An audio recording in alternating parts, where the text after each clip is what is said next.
Bonjour à toutes et à tous et bienvenue dans notre nouveau podcast sur 8e étage. Notre reportage de la semaine a été réalisé par Agnès Villette et Elisabeth Blanchet.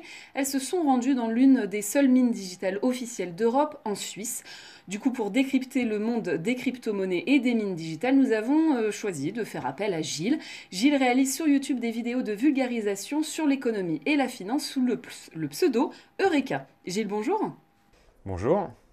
Alors je vais être honnête, si j'ai fait appel à toi, c'est justement parce que les crypto-monnaies, l'économie, c'est pas vraiment ma tasse de thé et je pense que c'est le cas de beaucoup de nos lecteurs. Donc du coup, je compte pour toi pour nous les expliquer. Du coup, pour débuter, est-ce que tu peux nous expliquer ce qu'est une crypto-monnaie et ce qu'est vraiment la différence par rapport à la monnaie dite classique?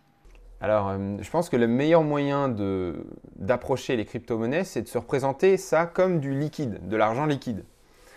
En fait, une grande partie de l'argent qu'on utilise aujourd'hui, c'est de l'argent électronique. Quand on paye par carte, quand on paye par chèque, quand on fait des virements bancaires, en fait, on utilise de l'argent électronique. Mais on utilise aussi un petit peu du cash. Alors, la différence entre les deux, c'est que si on utilise du cash, mettons qu'on fasse une transaction tous les deux, je sais pas, tu as un téléphone à me vendre, un téléphone d'occasion. Moi, j'ai 100 € dans la poche. Je te donne les 100 €, tu me donnes le téléphone. On a eu besoin de personne pour authentifier la transaction. Les 100 € de toute façon, maintenant, toi, tu les as dans la poche. Moi, j'ai le téléphone. On est content. On a eu besoin que de nous deux pour faire cette transaction. Mais quand on réfléchit au niveau d'une monnaie électronique, à ce moment-là, il faut que j'ai un compte en banque. Il faut que toi aussi, tu aies un compte en banque. Je vais te virer 100 €. Mais du coup, ma banque va bien vérifier que je possède ces 100 € avant de pouvoir te les transférer. Et une fois que nos deux banques ont dit que c'était bon, là, tu peux me donner le téléphone et je repars avec. Donc là, on voit bien qu'on n'est plus que tous les deux dans la transaction. On a besoin d'une tierce personne, donc une banque ici, pour valider ce qui se passe. L'idée d'une crypto-monnaie, c'est de se débarrasser de cette tierce personne, de cette espèce d'organe de contrôle, et de faire en sorte que les échanges entre deux personnes n'engagent que ces deux personnes, et donc que ça fonctionne comme du cash, comme du liquide. Et voilà, les crypto-monnaies, c'est exactement ça. Ok, donc on évite la tierce personne. L'une des premières crypto-monnaies dont on a entendu parler, c'est le Bitcoin, pour le coup. Est-ce que tu peux nous expliquer son fonctionnement? Alors, donc du coup, expliquer le fonctionnement du Bitcoin, c'est quand même c'est un petit peu compliqué. Je vais être obligé de parler de blockchain dès maintenant. En fait, donc le Bitcoin, c'est la monnaie. Mais derrière, pour savoir qui possède quoi, on est obligé d'avoir un historique des dépenses. C'est comme ça que fonctionnent toutes les monnaies. Finalement, la BNP, la Société Générale, toutes les banques ont un historique des dépenses des gens. C'est comme ça qu'ils arrivent à trouver le solde des comptes. Donc pour une crypto-monnaie, on a besoin d'une base de données aussi. Et donc cette base de données, en l'occurrence, pour le Bitcoin, s'appelle la blockchain. Ce qui fait que le Bitcoin fonctionne, c'est d'abord que cette base de données, elle est partagée, elle est décentralisée. Donc tout le monde possède une version qui est la même, une copie de la base de données, de la blockchain, sur son ordinateur. Alors cette décentralisation, elle permet du coup à chacun de pouvoir faire des transactions avec quelqu'un d'autre. Elle permet aussi d'éviter à cette base de données d'être corrompue parce qu'on comprend bien que si la base de données elle est localisée à un endroit en particulier, on pourrait avoir des pirates qui essayent de l'attaquer et de la changer. Ici, si la base de données elle est présente partout en même temps, c'est très difficile du coup de venir essayer de la changer. Donc ça, c'est une première chose. Ensuite, l'idée derrière les blocs, c'est que en gros, toutes les 10 minutes, on va valider des transactions. Donc la blockchain fonctionne de façon chronologique. Toutes les 10 minutes, on va valider des transactions qu'on va mettre dans un bloc. Et on peut essayer de s'imaginer qu'on va mettre les transactions dans un bloc et ensuite on coule du ciment dans ce bloc-là. Une fois que le ciment a séché, c'est plus modifiable. On ne peut plus y toucher. Et on passe au bloc suivant, aux transactions suivantes. Donc on se retrouve avec un historique de données qui n'est pas modifiable, donc qui est sécurisé. Et on peut se baser là-dessus pour savoir qui a quoi et qui veut dépenser quoi. Donc ensuite, on va faire des transactions, on met ça dans un bloc, on vérifie bien que tout le monde a bien l'argent qu'il souhaitait dépenser. Et une fois que c'est validé, on met du ciment, paf, paf, on valide le bloc et on passe au suivant. Donc c'est comme ça que le Bitcoin fonctionne. Il y a une dernière chose, c'est on veut être sûr que si moi je veux dépenser mon argent, je suis bien la personne, que personne puisse dépenser mon argent à ma place. Donc il y a tout un système de chiffrement et de clés de chiffrement qui permettent d'authentifier les personnes. C'est de la cryptographie Et en gros, il y a un numéro de compte public que tout le monde peut voir, qui est mon numéro de compte à moi, si bien que tout le monde peut m'envoyer de l'argent. Mais par contre, moi, j'ai une clé privée. Si je suis initiateur d'une transaction, je dois valider la transaction avec une clé privée que je suis le seul à posséder. Donc du coup, personne ne pourra dépenser mon argent à ma place. Mais tout le monde peut m'envoyer de l'argent. Mais ces clés privées, est-ce qu'elles peuvent pas être piratées? Est-ce que c'est vraiment sécurisé finalement comme système? Donc du coup, c'est effectivement un des problèmes. La blockchain n'a jamais été piratée en tant que telle, c'est-à-dire il n'y a jamais personne qui a réussi à dire, bah voilà, moi je vais enlever un bloc et je vais rajouter, j'ai fabriqué un nouveau bloc, j'en enlève un et je mets le mien à la place. Et du coup, dans ce nouveau bloc que j'ai mis, j'ai écrit que j'avais 10 000 bitcoins ou je sais pas quoi. Ça n'a jamais pu être fait. Une fois que les blocs sont écrits, ils sont gravés dans le marbre ou coulés dans le béton, on ne peut plus y toucher. Donc jamais on a réussi à pirater la blockchain. Par contre, effectivement, ce qui se passe, c'est qu'il ne faut surtout pas perdre sa clé privée. Sa clé privée, la clé privée donne accès, en gros, au coffre dans lequel il y a tous tes bitcoins. Et donc si tu les perds, si tu perds cette clé, tu perds tes bitcoins. Et si quelqu'un récupère ta clé, il peut utiliser tes bitcoins. Et quand on entend parler en général de fraude au bitcoin, c'est ça qui se passe. C'est des gens qui se font voler leurs clés. D'accord, mais donc du coup, une fois qu'on la perd, c'est fichu, quoi. Les bitcoins qu'on avait, on n'a plus du tout accès. Non, donc les bitcoins ne disparaissent pas, ils sont toujours là, mais on ne peut pas les utiliser, on ne peut pas les dépenser, on ne peut rien faire avec. Ok. Et du coup, qu'est-ce qui a fait que ça a connu un tel succès, Bitcoin? Alors, c'est pas si évident que ça, je pense, à expliquer. Pour moi, c'est déjà c'est une réussite technique très très importante. Ça fait un moment qu'il y avait des gens qui essayaient de bosser là-dessus et qui n'y arrivaient pas. Donc le créateur du Bitcoin, c'est voilà, Satoshi Nakamoto. On ne sait pas si c'est une personne ou un groupe de personnes, mais en tout cas, au moment où ils ont sorti le Bitcoin avec cette histoire de blockchain, c'était une révolution parce que beaucoup de gens travaillaient sur la chose et personne n'avait jamais réussi à résoudre les différents problèmes qui font qu'on veut que ce soit sécurisé, mais en même temps, on ne veut pas qu'il y ait une entité qui contrôle la sécurité, qui soit garant de cette sécurité. On veut que le réseau soit sécurisé sans qu'il y ait personne qui intervienne pour valider cette... comment dire? Pour être la tierce personne. Exactement, sans qu'il y ait personne qui soit responsable de la sécurité. C'est sécurisé parce que c'est comme ça, c'est tout. Et ben voilà, c'est une vraie révolution et c'est les premiers à avoir réussi à faire ça et donc c'est pour ça que ça a connu un tel succès à mon avis. On en parle dans notre reportage, la nouvelle crypto-monnaie qui se démarque depuis à peu près 2 ans, c'est l'Ether. Comment elle fonctionne? Est-ce que ça diffère vraiment du Bitcoin pour le coup? Alors, donc en fait l'Ether, on ne peut pas parler de l'Ether si on ne parle pas de l'Ethereum. Donc l'Ethereum, c'est l'univers dans lequel l'Ether existe. Donc l'Ether, c'est bien une forme, c'est une monnaie, c'est une forme de paiement, mais on peut utiliser l'Ether qu'au sein de l'Ethereum. Alors, qu'est-ce que c'est que l'Ethereum? En fait, cette histoire de base de données que j'expliquais, de blockchain, avec des blocs, on coule du béton dedans et paf, après on ne peut plus les modifier, finalement, c'est simplement une base de données. Donc pour le Bitcoin, cette blockchain, on peut enregistrer que des transactions dedans, des transactions de Bitcoin. Voilà. A a donné tant à B, etc. etc. Mais finalement, dans une base de données, on peut enregistrer des tas d'autres choses. On peut mettre par exemple certificat de naissance, on peut mettre un titre de propriété quand on a acheté une maison, n'importe quel type d'information qu'on voudrait voir gravé dans le marbre et après on ne peut plus y toucher. Et bien ça, on peut le faire dans l'Ethereum. Donc l'Ethereum, c'est vraiment une blockchain dans laquelle on peut mettre un peu ce qu'on veut, n'importe quelle information qu'on veut sécuriser et qu'on veut qu'elle soit derrière immuable, quoi. On ne peut plus la modifier. Et donc, on peut imaginer aussi des genres de contrats intelligents. Par exemple, on peut parier tous les deux sur le résultat du prochain match du PSG. Et ben, on pourrait écrire dans l'Ethereum que tous les deux on fait un pari, que nos numéros de compte c'est tant et tant, et que si moi je gagne le pari, tu me dois tant, et si c'est toi qui gagnes le pari, je te dois tant. On dit même dans l'Ethereum qu'il faut aller vérifier le résultat, le score, telle date à telle heure sur tel site internet.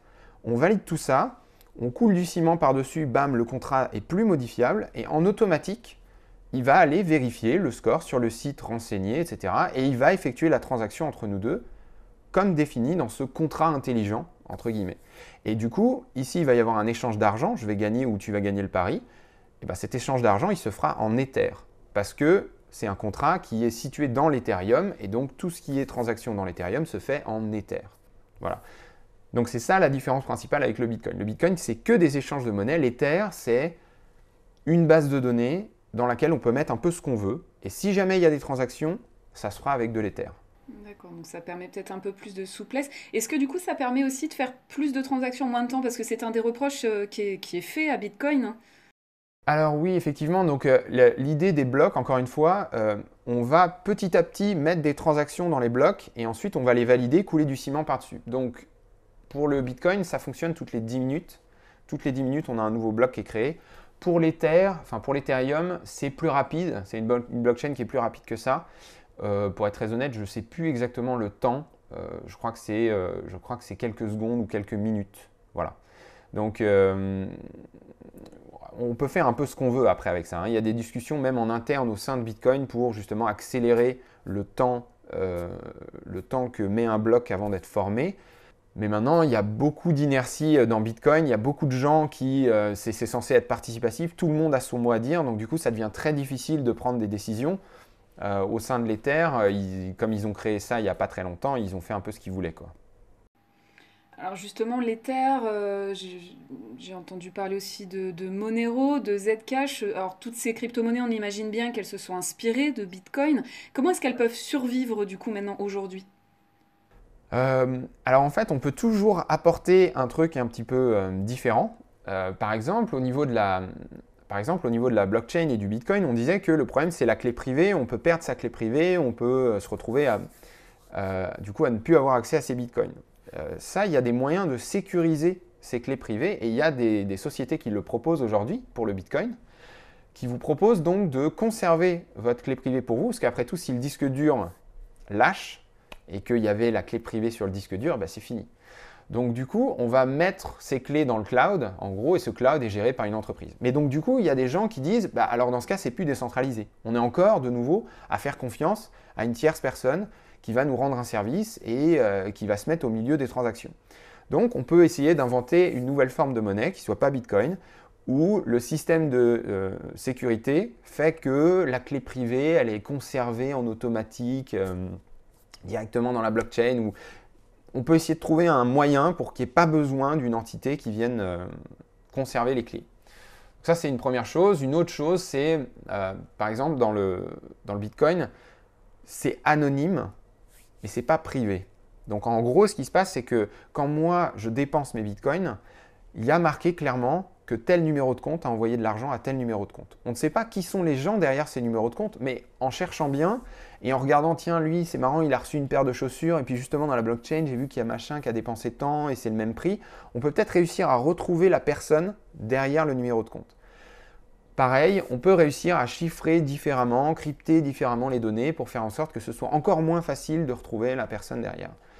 Et donc du coup, à force d'avoir des nouvelles petites idées comme ça, on peut améliorer le système et voilà, on se retrouve avec plein de crypto-monnaies différentes. Et du coup, est-ce que ce ne serait pas privilégié pour des transactions, par exemple, illégales, si c'est plus difficile de trouver la personne derrière le compte? Clairement. Il faut encore se rappeler que ça fonctionne comme des échanges de liquide, de cash. Donc clairement, dans tout le marché noir, l'idée c'est d'avoir aucune trace de la transaction pour ne pas se faire avoir. Donc on fait ça avec de l'argent liquide. Et bien là, du coup, on peut le faire avec du Bitcoin ou n'importe quelle autre crypto-monnaie. C'est évidemment un outil intéressant pour les gens qui veulent frauder ou qui veulent faire des transactions illégales. Ok, alors en dehors des transactions illégales, pour les personnes qui ne sont pas intéressées par ce genre de transactions, qu'est-ce que concrètement on peut acheter? Alors tu donnais l'exemple effectivement du téléphone, hein, de l'échange, mais est-ce qu'on peut tout acheter avec les crypto-monnaies? Alors déjà, si on part du principe qu'on fait un échange entre nous deux par exemple, il suffit que moi je sois d'accord pour recevoir des bitcoins et que toi tu en aies, et voilà, on peut déjà faire une transaction. Après, le problème, c'est sûr, c'est si on veut s'acheter une voiture, si on veut s'acheter une paire de chaussures, une lampe, je ne sais pas quoi, là, il faut que le marchand soit d'accord pour accepter la transaction en Bitcoin. Donc, théoriquement, on peut tout acheter avec. Il faut juste que la personne en face accepte de les recevoir. Et voilà, donc pour le moment, tout le monde n'accepte pas de les recevoir, donc on ne peut pas tout acheter avec. Théoriquement, on pourrait, mais il faudrait que tout le monde l'utilise, tout le monde fasse confiance à ce système. Mais on voit ça dans des commerces de tous les jours, certains commerces qui l'utilisent? Tu as des exemples? Je suis pas très familier j'utilise pas les bitcoins, j'en ai pas. Donc, je pense qu'en ligne, oui. Enfin, même je suis sûr qu'en ligne, oui. Après, des commerçants comme ça, dans la vie de tous les jours, je suis pas certain, non. Moi, je pense pas que ce soit si développé que ça. Mais en ligne, oui, c'est sûr. Alors du coup, au niveau de la valeur de ces monnaies, comment elle est fixée? Alors, en fait, c'est comme la valeur de n'importe quelle autre monnaie. C'est fixé sur le, c'est fixé en bourse, quoi, hein. C'est le même principe qu'une bourse. Donc en gros, il y a tous les gens qui ont des bitcoins et qui veulent des euros, qui se rencontrent avec tous les gens qui ont des euros et qui veulent des bitcoins. Et on a une espèce d'enchère, comme ça, qui se passe entre ceux qui veulent acheter les bitcoins contre des euros et ceux qui veulent acheter des euros contre les bitcoins. Et en fonction de l'offre et de la demande, eh ben, on va avoir un prix qui va être fixé et qui n'arrête pas de fluctuer en fonction de l'offre et de la demande, comme pour l'euro contre le dollar contre le yen contre l'euro, etc., etc. Donc il n'y a vraiment aucune différence. On peut avoir un exemple, par exemple le Bitcoin aujourd'hui, combien en euros, un Bitcoin en euros, combien ça fait actuellement? Je ne sais même pas, il faut que je vérifie, mais je crois que c'est assez élevé. Il me semble que c'est aux alentours de 700 euros ou même plus. Et ça fluctue vraiment tout le temps en fait. C'est très volatile. Euh, Voyons voir. Si je dis que je veux un bitcoin en euros, ça fait 1100 euros, voilà, en ce moment. Effectivement, ça fait des grosses transactions. Ouais, donc, mais alors effectivement, c'est très très volatile, le bitcoin, parce que justement, c'est pas une monnaie qui est. Enfin, c'est un peu une monnaie où les gens ont tendance à récupérer des bitcoins dans un but spéculatif. Donc ils récupèrent des bitcoins juste parce qu'ils attendent que le prix monte. Mais ils n'utilisent pas leur bitcoin pour vivre, pour acheter des choses ou quoi que ce soit. C'est un petit peu le reproche qui est fait à Bitcoin. C'est-à-dire c'est un nid à spéculateurs, mais au final, il n'y a pas vraiment de circulation monétaire. Les gens n'utilisent pas vraiment cet argent pour s'acheter des choses. Parce que c'est aussi le reproche finalement qui est fait à notre monnaie actuelle, c'est le côté de la spéculation, ce problème-là aussi. Alors la monnaie actuelle est quand même, enfin si on regarde l'euro, effectivement il y a un problème de spéculation. Mais si on regarde le pourcentage de gens qui ont des euros parce qu'ils en ont besoin dans la vie de tous les jours et qui achètent des choses versus ceux qui ont des euros juste pour spéculer, il y a quand même une grande majorité de gens qui ont des euros pour vivre. Alors que pour le Bitcoin, c'est pas si clair. D'accord. Notre monnaie, on va dire, reste plus concrète par rapport au Bitcoin actuellement. Oui, bah oui, parce elle est beaucoup plus utilisée. On fait beaucoup plus confiance à l'euro qu'au Bitcoin parce que notamment nos salaires sont payés en euros et on doit payer nos taxes en euros. Alors, du coup, tu parlais des bourses, hein, justement. Quelle est la relation entre les crypto-monnaies et les bourses? C'est vraiment ce que je disais, c'est-à-dire le principe d'une bourse, c'est de mettre en relation les acheteurs et les vendeurs pour définir un prix qui va évoluer constamment en fonction de l'offre et de la demande. Donc là, c'est exactement ce qui se passe pour le Bitcoin, hein. On met en relation ceux qui ont des Bitcoins et qui veulent les vendre et ceux qui ont autre chose que des Bitcoins, donc des euros, des dollars, et qui veulent acheter des Bitcoins. Et donc ça se fait au sein d'une bourse et on voit le prix fluctuer. Ok, donc on voyait aussi hein, effectivement qu'il existe plusieurs crypto-monnaies. On a presque l'impression que n'importe qui peut demain décider de créer la sienne. Ouais, bah, je pense que c'est vrai, tout le monde peut créer sa crypto-monnaie. Le seul problème, c'est que techniquement, il faut être capable de le faire. C'est quand même assez costaud. Et puis, deuxièmement, bah, il faut essayer il faut que la nouvelle monnaie créée ait un avantage par rapport à celle qui existe déjà. Donc, tout à l'heure, on parlait de sécurité, on parlait d'anonymité des transactions, etc. Si on a quelque chose à apporter en plus avec une nouvelle crypto-monnaie, bah ouais, pourquoi pas en créer une? C'est complètement possible. Bon, bah, on prend note. Dans notre reportage, pour le coup, on parle d'une mine digitale en Suisse. Est-ce que tu peux nous expliquer le principe d'une mine? Ok, donc en gros, l'histoire de la mine, c'est, comme je disais, dans la blockchain, on met des transactions dans un bloc, on coule du béton, machin. En gros, avant de couler du béton dans le bloc, il faut vérifier toutes les transactions. On va vérifier dans l'historique que, tiens, machin veut dépenser 10 bitcoins pour s'acheter je sais pas quoi. Est-ce qu'il les a, ces 10 bitcoins? On va vérifier dans l'historique des transactions que oui, c'est bon, il les a, tac, c'est validé. Et on va faire ça pour toutes les transactions. Et donc la question, c'est mais qui fait ça? Eh bien, ceux qui font ça, ce sont les mineurs. Le système Bitcoin propose à n'importe qui de devenir mineur et d'essayer de valider les transactions. Donc ce processus de valider les transactions, il n'est absolument pas manuel, il est complètement automatisé. On télécharge, il y a un petit logiciel à choper et c'est le logiciel qui tourne tout seul. Nous, on n'a rien à faire, donc il n'est pas possible de valider des fausses transactions ou de corrompre quoi que ce soit, hein, tout est automatisé. Mais par contre, il y a un système qui permet, qui est lié à la fois à la puissance de calcul de l'ordinateur et un peu à des probabilités, de finir par réussir à valider un bloc. Donc aujourd'hui, il y a des tas et des tas de gens qui connectent leur ordinateur et qui essayent comme ça de valider des transactions. Alors il y a une carotte, hein, on se fait rémunérer quand on valide une transaction. Je crois que la rémunération actuelle est autour de 25 bitcoins. Si ça n'a pas été encore divisé par 2, il faudrait que je vérifie. Mais, donc quand on arrive à valider un bloc, on reçoit 25 bitcoins. La rémunération, il me semble, est divisée, plus le nombre de mineurs augmente et la rémunération est divisée par rapport à ça, non? Alors en fait, la rémunération, elle est diminuée par rapport au nombre de transactions qui ont été validées. Quand on arrive à un certain nombre de transactions, on divise la somme reçue par 2. Je crois que je ne sais plus si c'est toutes les 100 000 ou 200 000 transactions, hop, c'est divisé par 2. Et donc l'idée étant que les bitcoins que reçoivent les mineurs quand ils valident ces transactions, ce sont des bitcoins qui sont créés de toutes pièces. Donc au fur et à mesure que le nombre de transactions augmente et que les mineurs valident des blocs, on a une augmentation de la masse monétaire du bitcoin, mais cette augmentation, elle ralentit puisqu'on divise par 2 systématiquement la somme reçue. Et donc on sait qu'à un moment donné, il y aura un plafond et il n'y aura plus de création de nouveaux bitcoins. Et du coup, est-ce qu'on a une idée du nombre de mineurs dans le monde? Alors, on sait qu'il y a, c'est difficile, on sait qu'il y a environ 6000 mines dans le monde, mais on ne sait pas combien il y a de mineurs. Dans une mine, il pourrait y avoir plusieurs mineurs. Parce que l'idée maintenant, c'est que, comme je disais, pour réussir à valider un bloc, il faut 2 choses. Il faut de la chance et il faut une forte puissance de calcul. Et pour maximiser ces chances, il faut vraiment une très forte puissance de calcul. Donc maintenant, ce que font les gens, c'est qu'ils connectent leurs ordinateurs ensemble pour créer une espèce de serveur géant qui tourne pour essayer de valider ces fameux blocs. Donc, on sait qu'il y a environ 6000 mines, mais on ne sait pas combien il y a d'ordinateurs branchés sur chacune d'entre elles. Un ordi seul, probablement pas assez de puissance de calcul. Non. Il faut regarder même sur YouTube, des mines, les Chinois sont très forts là-dedans.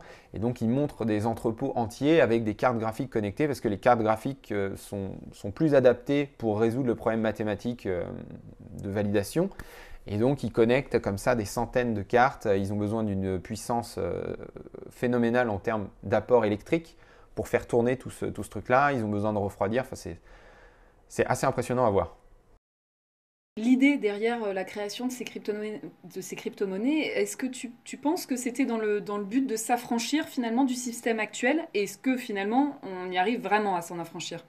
Donc, oui, c'est une question un peu difficile parce que savoir exactement les motivations derrière, il y a forcément une motivation technique.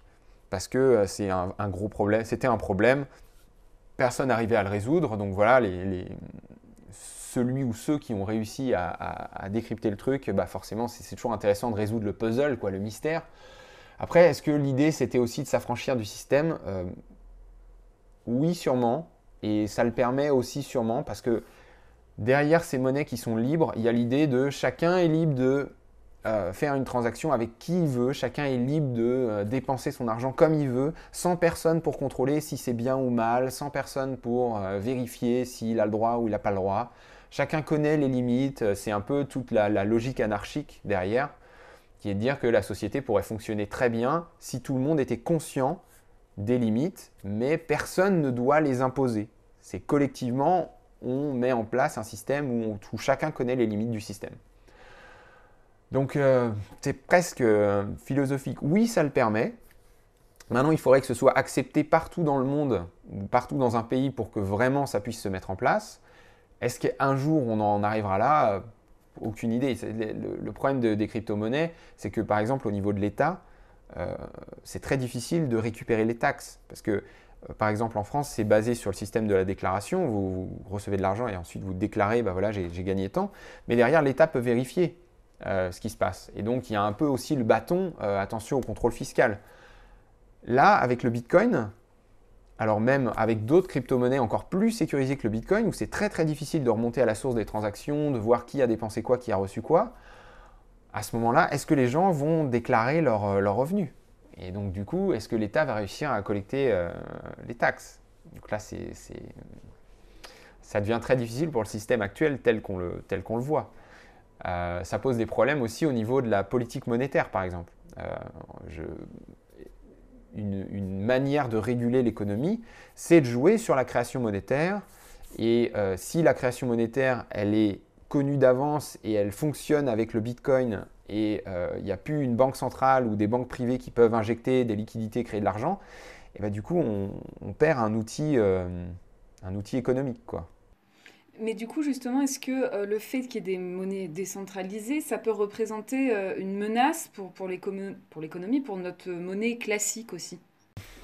Une menace, encore une fois, la menace, elle viendrait du fait, enfin la menace, si on peut parler de menace, elle viendrait du fait que d'un coup, tout le monde décide d'adopter le Bitcoin et que plus personne utilise les euros. Alors, évidemment, on va dire, ouais, mais avec les euros, je dois payer mes impôts. Ok, mais si du jour au lendemain, je pense que ça va plus loin que ça. C'est-à-dire, pour l'instant, avec les bitcoins, on ne peut pas payer nos impôts. On peut payer les impôts qu'avec des euros. D'accord. Mais finalement, si on paye nos impôts, c'est aussi parce qu'on a peur du contrôle fiscal et de toute façon, des euros, on en a puisque les entreprises nous payent en euros. Donc on n'a pas le choix. On est obligé de payer nos impôts, sinon on nous enlève nos euros et les euros, c'est ce qu'on utilise pour manger, etc. Si du jour au lendemain, les entreprises nous payent en bitcoin, et qu'on utilise ces bitcoins pour tout faire, alors dans ce cas, le contrôle fiscal va arriver et va dire bah, je vais vous prendre vos euros. Bah oui, mais moi je m'en fous parce que j'utilise des bitcoins maintenant. Donc du coup, oui, si du jour au lendemain, il y avait une transition qui se mettait en place, eh ben, l'euro, il n'aurait plus d'importance. Mais franchement, pour que ça arrive, enfin, je ne vois pas comment cette transition pourrait se faire sans que l'État ne la valide, sans que les entreprises ne la valident. À un moment donné, il faut que les gens soient payés en Bitcoin, donc il faut que les entreprises s'y mettent. Tant que les entreprises ne s'y mettent pas, voilà. Et je pense que les entreprises s'y mettront pas si l'État ne le valide pas. Donc au final, il n'y a pas vraiment de menace tant que le pouvoir central n'a pas décidé qu'on pouvait transférer, tout passer au Bitcoin. Alors, du coup, ce qui explique un petit peu comment l'État peut réagir vis-à-vis de ça, puisque pour le moment, ils ne sont pas forcément concernés, donc j'imagine que la réaction n'existe pas forcément. Alors, il me semble que, donc je ne me suis pas renseigné plus que ça, mais je sais que le gros problème du Bitcoin, c'est l'histoire des taxes. C'est-à-dire ça fonctionne vraiment comme un échange de cash. Donc, quand on s'échange du cash, personne n'enregistre la transaction et donc l'État ne peut pas prélever un impôt sur ce qui a été une forme de revenu pour la personne qui a vendu son téléphone ou quoi que ce soit. Et donc du coup, le Bitcoin pose un problème à ce niveau-là. C'est toute une partie de l'économie qui peut peut-être fonctionner sans que l'État ne vérifie ce qui se passe et du coup ne prélève l'impôt. Donc ça, à mon avis, l'État doit faire attention à ça et doit essayer de contrôler et de vérifier ce qui se passe et d'essayer de trouver un moyen de voir si c'est un marché qui prend de l'ampleur parce que potentiellement, il y a un gros manque à gagner. Cela dit, je ne suis pas sûr que les échanges en Bitcoin posent problème pour l'instant à l'État. Alors du coup, pour ma dernière question, je vais te demander une petite précision avant de te la poser, c'est est-ce que tu peux nous rappeler le rôle des banques centrales? Oui, alors les banques centrales, donc elles peuvent avoir un rôle un petit peu différent en fonction de la zone géographique dont on parle, mais pour la Banque centrale européenne, alors il y a les banques centrales par pays, en zone euro, il y a la Banque de France, mais en vérité, celle qui a vraiment le pouvoir, c'est la Banque centrale européenne maintenant. Et donc le rôle de la Banque centrale, c'est de fixer les taux directeurs, donc c'est le plus petit taux possible pour emprunter, et également il y a un rôle de création monétaire.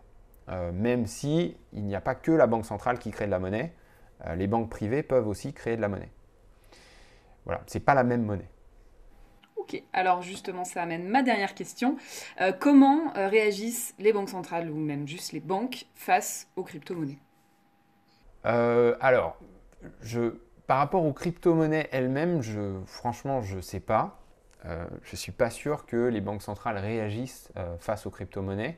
À partir du moment où on n'est pas dans un système où tout le monde se met à utiliser ces monnaies-là, la banque centrale, ce n'est pas vraiment son rôle d'essayer de regarder ce qui se passe à ce niveau-là. Par contre, les banques privées, elles essayent de s'inspirer de ces crypto-monnaies parce que toutes ces histoires de blockchain dont j'ai parlé, c'est intéressant pour les monnaies, mais ça peut être intéressant pour plein de choses, et notamment les histoires de l'Ethereum avec les genres de contrats automatisés qui se réalisent tout seuls.